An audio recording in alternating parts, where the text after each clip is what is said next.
महाभारत युद्ध में जिस अर्जुन में युद्ध के लिए इतना उत्साह था, वीरता थी, वे ही अर्जुन दोनों सेनाओं में अपने कुटुंबियों को देखकर उनके मरने की आशंका से मोहग्रस्त होकर इतने शोकाकुल होकर रथ के मध्य भाग में बैठ गए। अर्जुन जैसे महान शूरवीर के भीतर भी कौटुंबिक मोह छा गया और नेत्रों में आंसू भर आए। आंसू भी इतने ज्यादा भर आए कि नेत्रों से पूरी तरह देख भी नहीं सकते। भगवान आश्चर्य प्रकट करते हुए अर्जुन से कहते हैं कि ऐसे युद्ध के मौके पर तो तुम्हारे में शूरवीरता, उत्साह आना चाहिए था, पर इस बेमौके पर तुम्हारे में यह कायरता कहां से आ गई? भगवान कहते हैं कि तुम्हारे में जो कायरता आई है, उस कायरता को श्रेष्ठ पुरुष स्वीकार नहीं करते।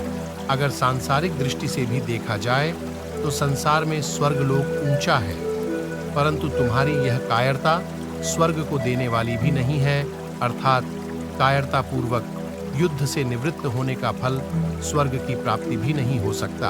अगर स्वर्ग प्राप्ति का भी लक्ष्य न हो तो अच्छा माना जाने वाला पुरुष वही काम करता है जिससे संसार में कीर्ति हो, परंतु तुम्हारी यह जो कायरता है, यह इस लोक में भी कीर्ति देने वाली नहीं है।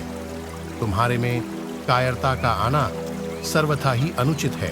भगवान ने यहाँ 3 प्रकार के मनुष्य बताए हैं।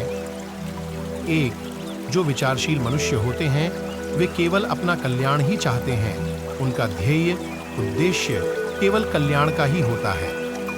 2, जो पुण्यात्मा मनुष्य होते हैं, वे शुभ कर्मों के द्वारा स्वर्ग की प्राप्ति चाहते हैं, वे स्वर्ग को ही श्रेष्ठ मानकर उसकी प्राप्ति का ही उद्देश्य रखते हैं। 3, जो साधारण मनुष्य होते हैं, वे संसार को ही आदर देते हैं, इसलिए वे संसार में अपनी कीर्ति चाहते हैं और उस कीर्ति को ही अपना ध्येय मानते हैं। उपर्युक्त तीनों पद देकर भगवान अर्जुन को सावधान करते हैं कि तुम्हारा जो यह युद्ध न करने का निश्चय है, यह विचारशील और पुण्यात्मा मनुष्य के ध्येय कल्याण और स्वर्ग को प्राप्त कराने वाला भी नहीं है, तथा साधारण मनुष्य के ध्येय कीर्ति को प्राप्त कराने वाला भी नहीं है। अतः मोह के कारण तुम्हारा युद्ध न करने का निश्चय बहुत ही तुच्छ है, जो कि तुम्हारा पतन करने वाला, तुम्हें नरकों में ले जाने वाला और तुम्हारी अपकीर्ति करने वाला होगा। इसी तरह शत्रु के प्रति मोह अर्जुन कैसे कर सकते हैं?